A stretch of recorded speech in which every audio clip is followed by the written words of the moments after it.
श्री परमात्मने नमः। ओम वासुदेवाय नमः। ओम जगन्नाथदासाय नमः। हे माँ सरस्वती तमे कंठरे बस, माँ कंठरे बस। अतिबड़ी जगन्नाथ दास रचित श्रीमद् भागवत महापुराणर दशम स्कंध द्वारका लीलार 88तम अध्याय बा 88तम अध्याय आज श्रवण करवा। एही अध्याय श्रीकृष्ण बलराम सहित गोपाल और गोपी मानकर साक्षात कथा वर्णना करा जायछि। एहार प्रथम भागरे पद्यांतरी एवं द्वितीय भागरे एहार व्याख्या आमे श्रवण करवा। तो आसंतु वर्तमान 88तम अध्याय आरंभ करवा। सूर्यप रागे कुरुक्षेत्रे जादवे राजा एकत्रे मिलिगा इले कृष्ण गुण 88 अध्याय वर्णन। श्री शुक उवाच प्रेमवा नंदे मुनिवर बोलंती शुण कुरुवीर धरणी भारा निवारण अनादि परम कारण अनंत तुले नरहरि मनुष्य रूपे अवतहरि आनंदे द्वारावतीपुरे विहार मनुष्य शरीरे ज्योतिष विद्या अनुमाने विचारी ऋषिंक वचने ज्योतिषे कृष्ण पासे जाई कहिले सिरे कर देई भोनाथ शुण सावधाने मकर पंचदश दिने तृतीय मुहूर्त प्रवेशे सिंहिका सूतर अभिग्रासे। सिंहिका सूत अर्थात राहु। दिवसे प्रकाशिब निशि प्रलय काल प्राय दिशि एमंते दैवज्ञवाणी गोविंद सावधाने शुणी। दैवज्ञ अर्थ होची ज्योतिष बा भविष्यत वक्ता। घोषणा देले निजपुरे तीर्थग मन अनुसारे त्रेतया जुगे भृगुराम राजांको बही घोरतम दिगबी जये परशुपाणी राजांको कुरुक्षेत्रे आणी कोपेछे दिले तांको मुंड रुधिरे करी सात कुंड रुधिर कुंडे स्नान करी पितांको तर्पणे उधरी तेणु हो इला तीर्थकल्प स्नाने हो रही सर्वपाप एमंते जने राम तीर्थे स्नान दान जेझामते करंती निगम व्यवहार एबे हो शुण कुरुवीर भारत भूमि प्रजा जेते पुत्रक लत्र धन जुहुते एमंते चारि दिगुंजेते प्रवेश हेले कुरुक्षेत्रे ज्ञान ज्ञाने पाप जेते स्नाने खंडिबा राहुग्रस्ते सुतीर्थे स्नान दान फले पापुत रिबा अवहेले एते भी चारि पुण्यधाई मिलिले कुरुक्षेत्रे जाई गोविंद नंदी घोषरते बसिच लीले राजपथे श्रीकृष्ण जानते कुरुक्षेत्रे सजहो इले ज्ञाति गात्रे। श्रीकृष्ण जानते कुरुक्षेत्रे सजहो इले ज्ञाति गोत्रे देवकी वसुदेव घेनी कृष्णर जेते ककामिहिनी प्रद्युम्न सांब कृष्ण सूते सुकसा रणर सहिते कृतव माजे अनिरोध पुरर खंती जेते जोध उग्रसे नर जेते बल सजहो इले कामपाल आबर गले जदुजुथे आरोही अश्व गजरथे निजक लत्र घेनी संगे गमिले कुरुक्षेत्र रंगे ଇନ୍ଦ୍ରର ସଙ୍ଗେ ଦେବ ବୃନ୍ଦେ ଯେସନେ ଗମନ୍ତି ଆନନ୍ଦେ ଗଗନେ ଗ୍ରସ୍ତ ଦିବାକର ଦିବସେ ଦିଶିଲା ଅନ୍ଧାର ଲୋଚନ ଦେଖି ରବିଗ୍ରାସ ସକଳେ ହୋଇଲେ ହରସ ଏମନ୍ତେ ରାହୁଗ୍ରସ୍ତ କାଳେ ରାଜାଏ ପଶି ପୁଣ୍ୟ ଜଳେ କରନ୍ତି ସ୍ନାନ ଦାନ ବିଧି ବେଦବ ଚନେ ଯେ ପ୍ରସିଦ୍ଧି ଗୋବିନ୍ଦ ଉପବାସ କଲେ ହରସେ ପଶି ପୁଣ୍ୟ ଜଳେ ବିପ୍ରଙ୍କୁ ବରି ଭଗବାନ ଦେଲେଶ ବଛା ଧେନୁ ଦାନ ବିବିଧ ଅଳଙ୍କାର ଭରି କୋଟିଏ ଧେନୁ ଦାନ କରି ଅନସୁ ବର୍ଣ୍ଣ ବସ୍ତ୍ରଦାନ ଆନନ୍ଦ ମନେ ଭଗବାନ ବିବିଧ ମତେ ଦାନ ଦେଇ ତୀରେ ବସିଲେ କୃଷ୍ଣ ଯାଇ ଯାଦବ ବଳ ସେହି ମତେ ସ୍ନାନ ସାରିଲେ ଯେଝା ମତେ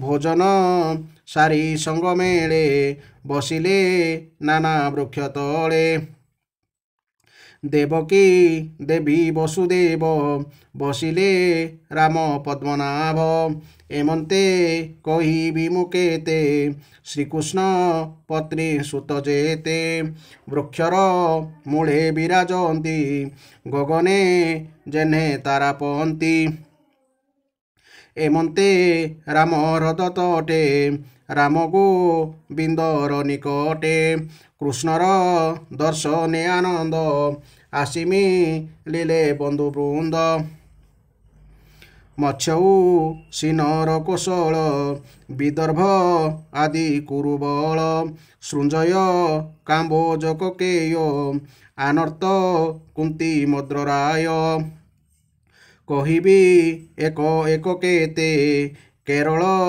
ଆଦି ରାଜା ଯେତେ ସୁହୃଦ ବନ୍ଧୁ ମିତ୍ରଜନ ଅପରେ ଅନେକ ରାଜହନ ନନ୍ଦଯୋ ସଦା ଆଦି କରି ଗୋପରେ ଯେତେ ନର ନାରୀ ଗୋପୀଏ କୃଷ୍ଣ ରୂପ ଦେଖି ଅଶ୍ରୁଗ ଲଇବେନି ଆଖି ଫୁଟିଲା ପଦ୍ମ ପ୍ରାୟ ନେତ୍ର ପ୍ରସନ୍ନ ହେଲା ହୃଦ ବକ୍ତ୍ର ଅର୍ଥାତ୍ ବଦନ କିୟ ବା ଦେବା ପଟାନ୍ତର ଯାହାର ମିଳେ ଦାମୋଦର ଲୋଚନେ ଦେଖି କଲେ ଧ୍ୟାନ ଅନ୍ତରେ କରି ଆଲିଙ୍ଗନ ପୁଲକେ ଅଙ୍ଗେ ରୋମରାଜି ପ୍ରେମ ଆନନ୍ଦେ ଚକ୍ଷୁ ବୁଜି କଣ୍ଠକୁ ଉଣ୍ଠିତ ମଞ୍ଜୁବାଣୀ ତା ଦେଖି କୃଷ୍ଣର ତରୁଣୀ ସୁହୃଦ ଭାବେ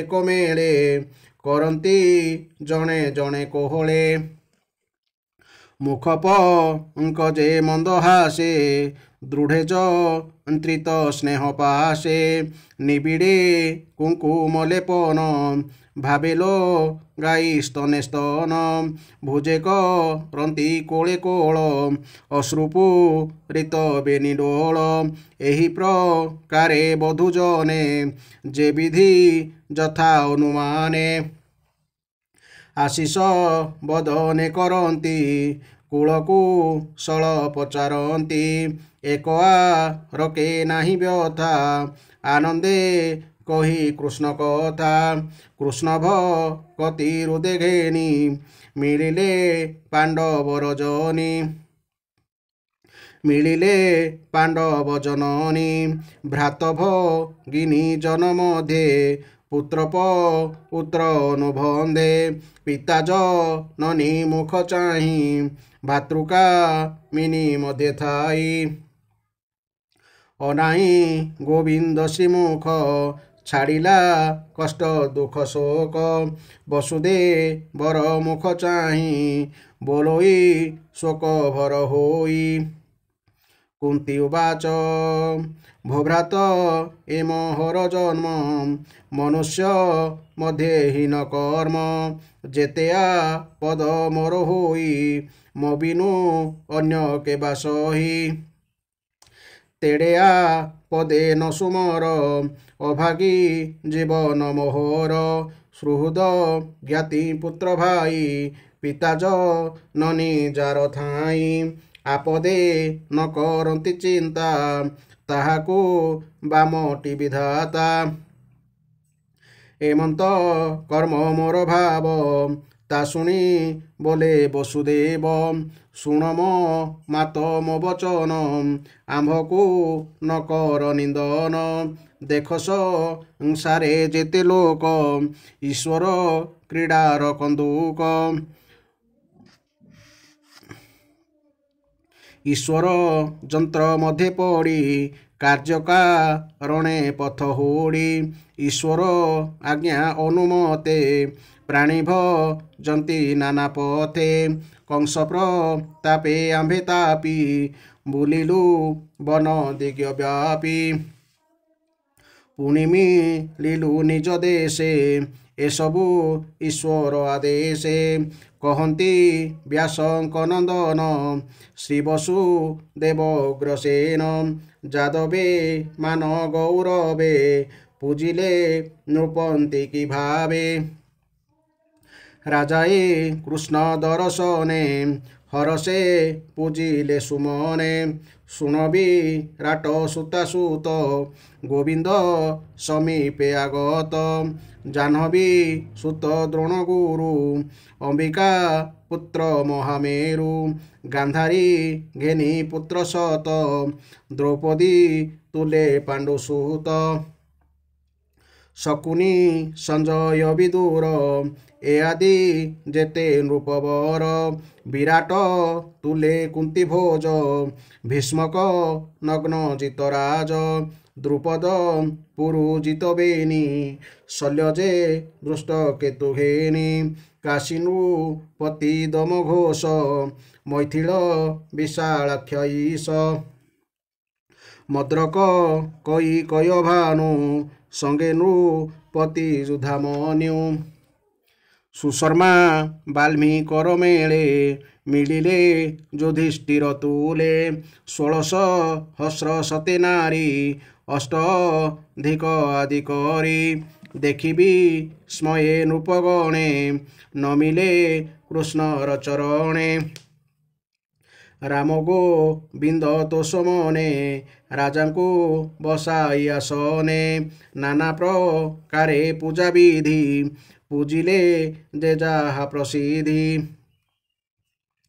ଆନନ୍ଦେ ସର୍ବ ନୃପବର ଯଦୁଙ୍କୁ ବୋଲନ୍ତି ଉତ୍ତର ହେ ଭୋଜପତି ତୁମ୍ଭ ଜନ୍ମ ସଂସାର ମଧ୍ୟେ ବଡ଼ ଧନ୍ୟ ଯେ ହରି ଯୋଗୀଙ୍କି ଦୁର୍ଲଭ ତୁମ୍ଭକୁ ହୋଇଲେ ସୁଲଭ ଦୃଷ୍ଟି ଗୋଚରେ କୃଷ୍ଣ ଦେଖି ନିର୍ମଳ କଲ ଚର୍ମ ଆଖି ଯାର ବି ଶ୍ରୁତି ସୁତ ଯାର ବି ଶ୍ରୁତି ସ୍ତୁତ ପବିତ୍ର କରଇ ଜଗତ ଯାର ବିଶ୍ରୁତି ସ୍ତୁତି ସୁତ ଅର୍ଥାତ୍ ଶ୍ରୁତି ବା ବେଦମାନେ ଯାହାର କୀର୍ତ୍ତି ଗାନ କରି ସ୍ତୁତି କରନ୍ତି ପାଦଉଦକ ସୁରଧୁନି ପବିତ୍ର করে পুরতিনি সুরধিনী অর্থাৎ গঙ্গা নদী সকল শাস্ত্র যার বাণী জগত করে যাহা শুনি কাল নলে এ ধরণী ভগভর্জিত প্রায়মণি ভগভর্জিত অর্থাৎ শ্রীহীন বা ধন ছাড়ি চালিযা লক্ষ্মী ছাড়ি চালিযা যাহার চরণ স্পরশে জীবন পায়ে ভারানাশে সে হরি নিত্যে তুম্ভ পাশে নরক পথ গৃহবাসে তাহার দর্শন স্পরশ অনুগ মন পরিহাস যোনিষ বন্ধে পিণ্ডদান নানা সম্বন্ধে অনুধ্যান যোনি সম্বন্ধে অর্থাৎ বৈবাহিক বা রক্তগত সম্পর্ক ଏହା ପାଇଲ ତପଦାହି ସ୍ୱର୍ଗାପ ବର୍ଗେ ବାଞ୍ଛା ନାହିଁ ଏମନ୍ତେ ରାଜା କବଚନ ଶୁଣିହ ସନ୍ତି ଉଗ୍ରସେନ କହନ୍ତି ବ୍ୟାସଙ୍କର ବଳା ନନ୍ଦ ଯେ କୁରୁକ୍ଷେତ୍ରେ ଥିଲା ନିଜ ଗୋକୁଳ ସଙ୍ଗତରେ ମିଳିଲା ଶ୍ରୀକୃଷ୍ଣ ଛାମରେ ଶକଟ ସାଜି ନାନା ମତେ ଅନେକ ପରଜା ସଙ୍ଗତେ ନନ୍ଦକୁ ଦେଖି ବୃଷ୍ଣିଗଣ ଉଠିଲେ ତେଜି ନ ଆସନ ପିଣ୍ଡ ଯେ ସନେ ପ୍ରାଣ ପାଇ ଉଠିଆ ନନ୍ଦେ ସମ୍ଭାଳଇ ଚିରଦ ରସନ କାତରେ ହୃଦେ ଭିରନ୍ତି ସ୍ନେହ ଭରେ ଆନନ୍ଦେ ଉଠି ବସୁଦେବ ନନ୍ଦର ମିତ୍ର ପ୍ରିୟ ଭାବ ନନ୍ଦଙ୍କୁ ଆଲିଙ୍ଗନ କରି ବେନିନ ୟନୁ ବହେ ବାରି କଂସର କୃତ କ୍ଲେଶ ଯେତେ ସବୁ ସୁମରି ଶୋକ ଚିତେ କୃଷ୍ଣଙ୍କୁ ଘେନି ରାତ୍ର କାଳେ ଯେମନ୍ତେ ଥୋଇଲା ଗୋକୁଳେ ତାହା ସୁମରି ଅତି ସ୍ନେହେ ଚିତ୍ତ ଜଡ଼ିତ ମାୟା ମୋହେ ପାଶେ ଯେ ଥିଲେ ରାମ ହରି ନନ୍ଦ ଯୋ ସଦା ପାଦ ଧରି ନମନ୍ତି ଅତି ସୁଖ ଭୋଳେ ବସନ୍ତି ବେନି ଜନ କୋଳେ ହୃଦରେ କରି ଆଲିଙ୍ଗନ ବଦନୁ ନସ୍ଫୁରେ ବଚନ ଯଶୋଦା ବେନି ଭୁଜେ ଧରି ହୃଦେଲ ଗାଇ ନରହରି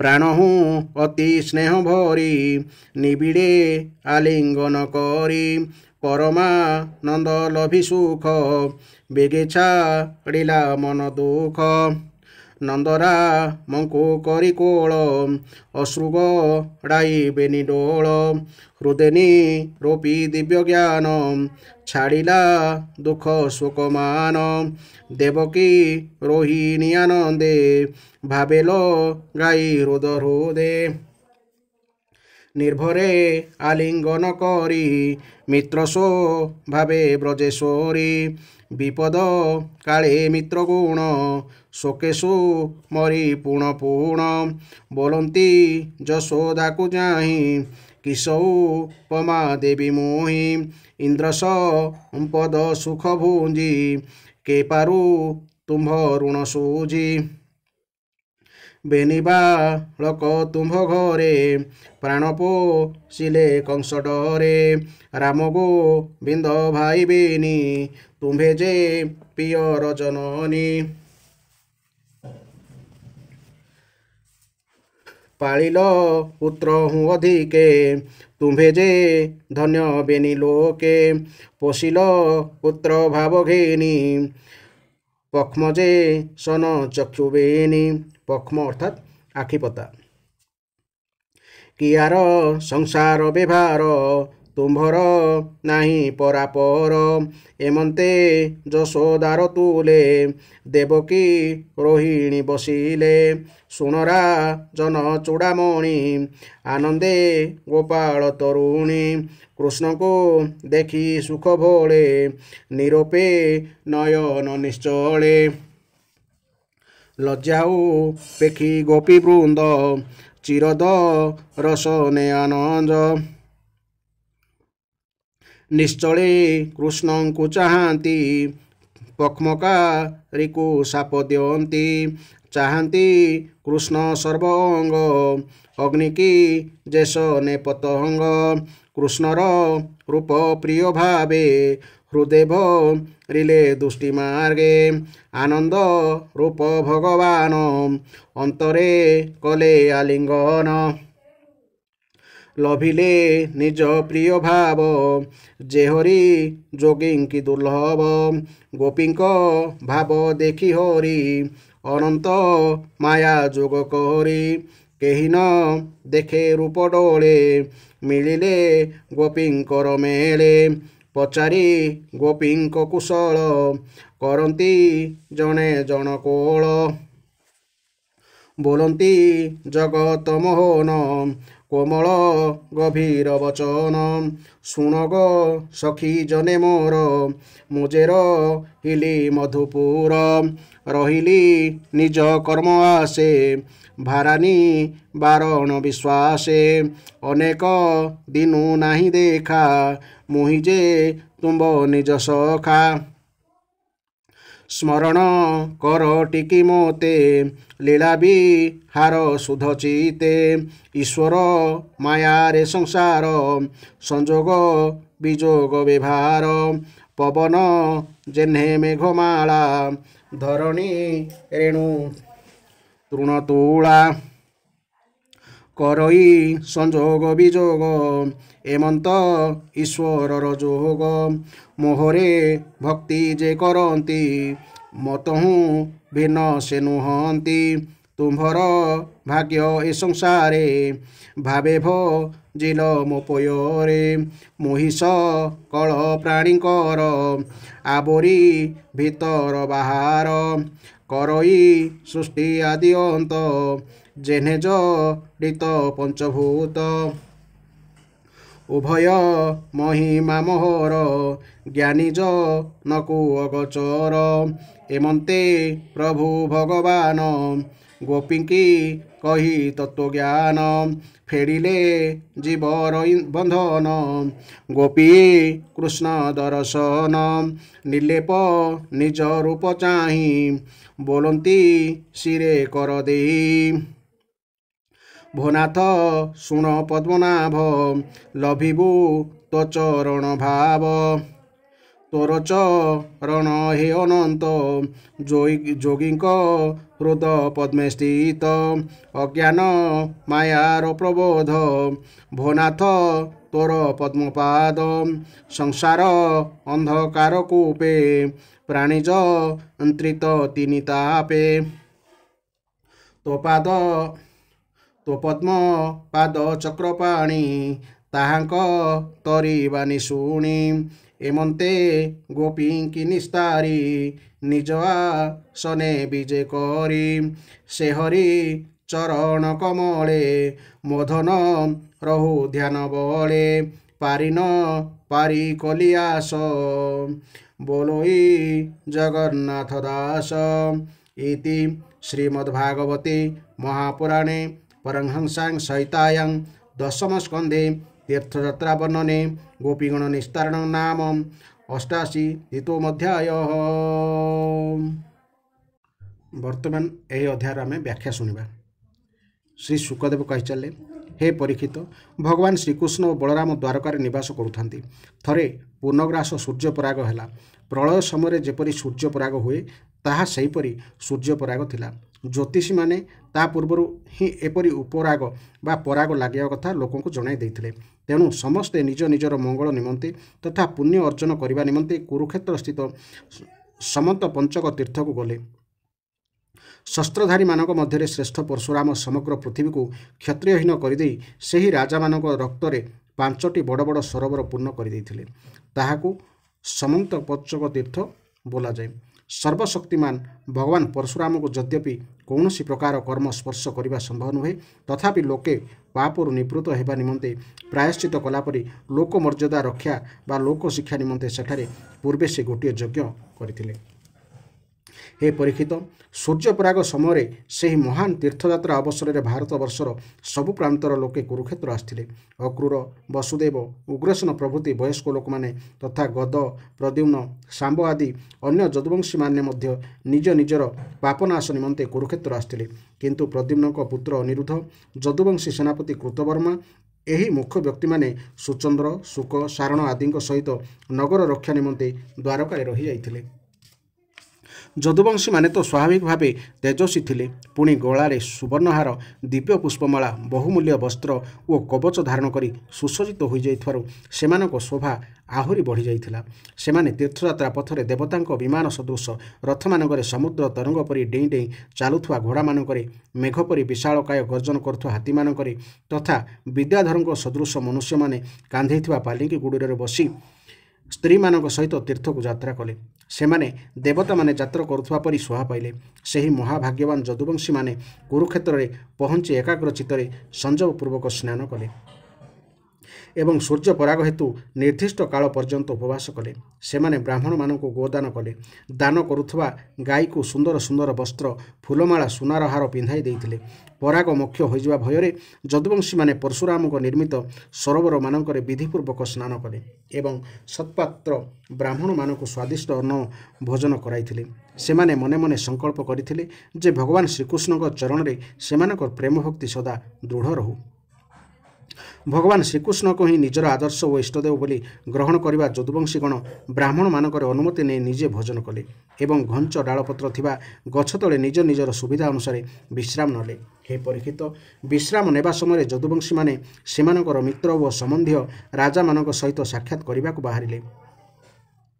ସେଠାକୁ ମତ୍ସ୍ୟ, ଉଶୀନର, କୋଶଳ, ବିଦର୍ଭ, କୁରୁ, ସୃଞ୍ଜୟ, କାମ୍ବୋଜ, କୈକେୟ, ମଦ୍ର, କୁନ୍ତୀ, ଆନର୍ତ, କେରଳ ଏବଂ ଅନ୍ୟାନ୍ୟ ଅନେକ ଦେଶରୁ ଶହ ଶହ ରାଜା ଆସିଥିଲେ। ସେମାନଙ୍କ ମଧ୍ୟରେ କେତେକ ଯଦୁବଂଶର ସମର୍ଥକ ଥିଲେ, କେତେକ ଶତ୍ରୁପକ୍ଷ ମଧ୍ୟ ଥିଲେ। ତେଣୁ ପୁଣି ଯଦୁବଂଶୀମାନଙ୍କର ପରମ ହିତୈଷୀ ବନ୍ଧୁ ନନ୍ଦ ଆଦି ଗୋପାଳ ଶ୍ରୀକୃଷ୍ଣଙ୍କ ଦର୍ଶନ ନିମନ୍ତେ ଚିର ଅଭିଳାଷିଣୀ ଗୋପୀମାନେ ମଧ୍ୟ ସେଠାକୁ ଆସିଥିଲେ। ଯାଦବମାନେ ସେହି ସମସ୍ତଙ୍କୁ ସାକ୍ଷାତ କଲେ। ହେ ପରୀକ୍ଷିତ, ପରସ୍ପର ଦର୍ଶନ, ମିଳନ ଓ ବାର୍ତ୍ତାଳାପ କରି ସେମାନେ ବିଶେଷ ଆନନ୍ଦିତ ହେଲେ। ସେମାନଙ୍କ ହୃଦୟ କମଳ ଓ ମୁଖ କମଳ ପ୍ରଫୁଲ୍ଲିତ ହୋଇଗଲା। ସେମାନେ ପରସ୍ପରକୁ ବାହୁବନ୍ଧନରେ ଧରି ନିବିଡ଼ ଆଲିଙ୍ଗନ କଲେ। ସେମାନଙ୍କ ନୟନରୁ ଅଶ୍ରୁ ଝରି ପଡ଼ିଲା, ଲୋମ ଟାଙ୍କୁରି ଉଠିଲା, ପ୍ରେମର ଆବେଗରେ କଣ୍ଠ ରୁଦ୍ଧ ହୋଇଗଲା ଏବଂ ସମସ୍ତେ ଆନନ୍ଦ ସାଗରରେ ଅବଗାହନ କଲେ। ପୁରୁଷମାନଙ୍କ ପରି ସ୍ତ୍ରୀ ଲୋକମାନେ ମଧ୍ୟ ପରସ୍ପରକୁ ଦେଖି ପ୍ରେମାନନ୍ଦରେ ମଜିଗଲେ। ମୃଦୁ ମୃଦୁ ହସି ପରସ୍ପରକୁ ବକ୍ର ଚାହାଣୀରେ ଚାହିଁ ସୌହାର୍ଦ୍ଦ୍ୟ ପ୍ରଦର୍ଶନ ପୂର୍ବକ ସେମାନେ ପରସ୍ପର ସଙ୍ଗେ ମିଳିତ ହେଲେ। ବାହୁବନ୍ଧନ ଭିତରେ ନିଜ ନିଜର କେଶର ଚର୍ଚ୍ଚିତ ବକ୍ଷସ୍ଥଳରେ ଅନ୍ୟମାନଙ୍କର ବକ୍ଷକୁ ଚାପି ଧରି ସେମାନେ ଅତ୍ୟନ୍ତ ଆନନ୍ଦ ଅନୁଭବ କଲେ। ସେମାନଙ୍କ ନୟନ ଆନନ୍ଦ ଅଶ୍ରୁରେ ଛଳଛଳ ହୋଇଗଲା। କନିଷ୍ଠମାନେ ବୟୋଜ୍ୟେଷ୍ଠମାନଙ୍କୁ ପ୍ରଣାମ କଲେ ଏବଂ ବୟୋଜ୍ୟେଷ୍ଠମାନେ ପ୍ରଣାମ ସ୍ୱୀକାର କଲେ। ପରସ୍ପରକୁ ସ୍ୱାଗତ କରି କୁଶଳ ସମାଚାର ପଚାରିବା ପରେ ନିଜ ନିଜ ମଧ୍ୟରେ ଶ୍ରୀକୃଷ୍ଣଙ୍କ ମଧୁର ଲୀଳାମାନ ଚର୍ଚ୍ଚା କଲେ। ହେ ପରୀକ୍ଷିତ, କୁନ୍ତୀ ତାଙ୍କର ବସୁଦେବ ଆଦି ଭାଇ, ତରୁଣୀ, ସେମାନଙ୍କ ପୁତ୍ର, ମାତା, ପିତା, ଭାଉଜ ପ୍ରଭୃତିଙ୍କୁ ଓ ଶ୍ରୀକୃଷ୍ଣଙ୍କୁ ଦେଖି ଓ ସେମାନଙ୍କ ସହିତ କଥାବାର୍ତ୍ତା ହୋଇ ସକଳ ଦୁଃଖ ଭୁଲିଗଲେ। କୁନ୍ତୀ ବସୁଦେବକୁ କହିଲେ, ଭାଇ, ମୁଁ ସତରେ ବଡ଼ ଅଭାଗିନୀ। ମୋର ଗୋଟିଏ ବି ମନୋରଥ ପୂର୍ଣ୍ଣ ହେଲା ନାହିଁ। ତୁମ ପରି ସାଧୁ ସ୍ୱଭାବର ସଜ୍ଜନ ଭାଇ ଯଦି ବିପତ୍ତି ସମୟରେ ମୋର ଖବର ଟିକେ ବି ନ ରଖିଲେ ନାହିଁ, ଏହାଠାରୁ ବଡ଼ ଦୁଃଖର କଥା ଆଉ କ'ଣ ଥାଇପାରେ? ଦେଖିବାକୁ ଗଲେ ଏଥିରେ ଆପଣଙ୍କର ବା ଦୋଷ କ'ଣ? ବିଧାତା ଯାହାର ବାମ ହୋଇଯାଏ ତାକୁ ସ୍ୱଜନ ସମ୍ବନ୍ଧୀୟ ପୁଅ, ଭାଇ, ପିତାମାତା ମଧ୍ୟ ଭୁଲିଯାଆନ୍ତି। ବସୁଦେବ କହିଲେ, ଭଉଣୀ, ଦୋଷ ଦେନା। ଦେଖ ସଂସାରେ ଯେତେ ଲୋକ ଈଶ୍ୱର କ୍ରୀଡ଼ାର କନ୍ଦୁକ, ଈଶ୍ୱର ଯନ୍ତ୍ର ମଧ୍ୟରେ ପଡ଼ି କାର୍ଯ୍ୟ କାରଣେ ପଥ ହୁଡ଼ି, ଦୈବ ଆଜ୍ଞା ଅନୁମତେ ପ୍ରାଣୀ ଭୋଗନ୍ତି ନାନା ମତେ। କ'ଣ କହିବି ଭଉଣୀ, ତୁ ତ ଜାଣୁ କଂସର ଅତ୍ୟାଚାରରେ ଆମେ ଅସ୍ଥିର ହୋଇ ସେ ଦେଶକୁ ଧାଇଁ କୌଣସି ପ୍ରକାରେ ଜୀବନ ଧରି ରହିଥିଲୁ। ଭଗବାନଙ୍କ କୃପାରୁ ଏହି ମାତ୍ର କିଛି ଦିନ ହେଲା ପୁଣି ନିଜ ସ୍ଥାନକୁ ଫେରି ଟିକେ ଶାନ୍ତିରେ ରହିଛୁ। ଶ୍ରୀ ଶୁକଦେବ କହିଚାଲେ, ହେ ପରୀକ୍ଷିତ, ସେଠାକୁ ଯେତେ ସବୁ ନରପତି ଆସିଥିଲେ, ବସୁଦେବ, ଉଗ୍ରସେନ ଆଦି ଯଦୁବଂଶୀମାନେ ସେମାନଙ୍କୁ ସମ୍ମାନ ଦେଲେ ଓ ସତ୍କାର କଲେ। ସେମାନେ ଭଗବାନ ଶ୍ରୀକୃଷ୍ଣଙ୍କର ଦର୍ଶନ ଲାଭ କରି ପରମାନନ୍ଦ ଓ ଶାନ୍ତି ଅନୁଭବ କଲେ।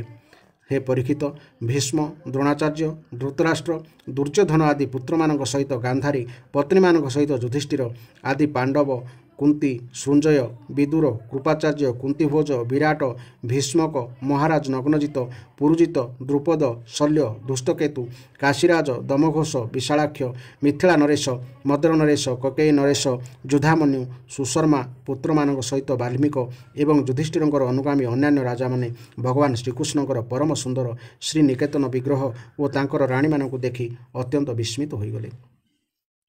ସେମାନେ ବଳରାମ ଓ ଶ୍ରୀକୃଷ୍ଣଙ୍କ ଠାରୁ ସମ୍ମାନ ଲାଭ କରି ବଡ଼ ବଡ଼ ଆନନ୍ଦରେ ଶ୍ରୀକୃଷ୍ଣଙ୍କ ସ୍ୱଜନମାନଙ୍କୁ, ଯଦୁବଂଶୀମାନଙ୍କୁ ବହୁ ପ୍ରଶଂସା କଲେ। ସେମାନେ ମୁଖ୍ୟତଃ ଉଗ୍ରସେନକୁ ସମ୍ବୋଧନ କରି କହିଲେ, ହେ ଭୋଜରାଜ ଉଗ୍ରସେନ, ସତ କହିବାକୁ ଗଲେ ଏହି ଜଗତରେ ମନୁଷ୍ୟମାନଙ୍କ ମଧ୍ୟରେ ଆପଣମାନେ ହିଁ ଧନ୍ୟ। କାରଣ ଯେଉଁ ଶ୍ରୀକୃଷ୍ଣଙ୍କ ଦର୍ଶନ ବଡ଼ ବଡ଼ ଯୋଗୀଜନଙ୍କ ନିମନ୍ତେ ମଧ୍ୟ ଦୁର୍ଲଭ, ଆପଣମାନେ ତାହାକୁ ନିତ୍ୟ ନିରନ୍ତର ଦର୍ଶନ କରୁଛନ୍ତି। ଦେବଗଣ ବଡ଼ ଆଦରର ସହିତ ଶ୍ରୀକୃଷ୍ଣଙ୍କ କୀର୍ତ୍ତି ଗାନ କରୁଛନ୍ତି। ତାଙ୍କର ଚରଣୋଦକ ବା ପାଦଧୁଆ ଜଳ ହେଉଛି ଗଙ୍ଗାଜଳ, ତାଙ୍କର ବାଣୀ ହେଉଛି ଶାସ୍ତ୍ର, ତାଙ୍କର କୀର୍ତ୍ତି ହେଉଛି ଜଗତ୍ ପବିତ୍ରକାରୀ। ଏହି ଆମରି ସମୟର କଥା। କାଳକ୍ରମେ ପୃଥିବୀର ସମସ୍ତ ସୌଭାଗ୍ୟ ନଷ୍ଟ ହୋଇଯାଇଥିଲା, କିନ୍ତୁ ତାଙ୍କର ଚରଣ କମଳର ସ୍ପର୍ଶ ପାଉ ପାଉ ସେ ଅବତୀର୍ଣ୍ଣ ହେଉ ହେଉ ପୃଥିବୀରେ ପୁଣି ଥରେ ସକଳ ଶକ୍ତି ସଞ୍ଚାର ହୋଇଗଲା ଏବଂ ସେ ପୁଣି ଥରେ ଆମର ସକଳ ମନୋରଥ ପୂର୍ଣ୍ଣ କରିବାକୁ ସକ୍ଷମ ହୋଇଗଲା। ହେ ଉଗ୍ରସେନ, ଆପଣମାନଙ୍କର ଶ୍ରୀକୃଷ୍ଣଙ୍କ ସହିତ ବୈବାହିକ ଓ ଗୋତ୍ରଗତ ସମ୍ବନ୍ଧ ରହିଛି।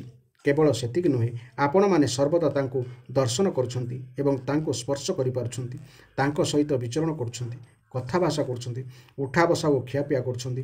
ଉପରକୁ ଦେଖିଲା ବେଳକୁ ଆପଣମାନେ ନରକର ମାର୍ଗ ସଦୃଶ ହୋଇଥିବା ଗୃହସ୍ଥାଶ୍ରମର ଜଞ୍ଜାଳରେ ବାନ୍ଧି ହୋଇ ରହିଛନ୍ତି, କିନ୍ତୁ ଆପଣମାନଙ୍କ ଘରେ ସେହି ସର୍ବବ୍ୟାପକ ଭଗବାନ ବିଷ୍ଣୁ ମୂର୍ତ୍ତିମାନ ହୋଇ ନିବାସ କରୁଛନ୍ତି, ଯାହାଙ୍କୁ ଦର୍ଶନ କରିବା ମାତ୍ରେ ସ୍ୱର୍ଗ ଓ ମୋକ୍ଷ ଲାଭର ଅଭିଳାଷ ମଧ୍ୟ ରହେ ନାହିଁ।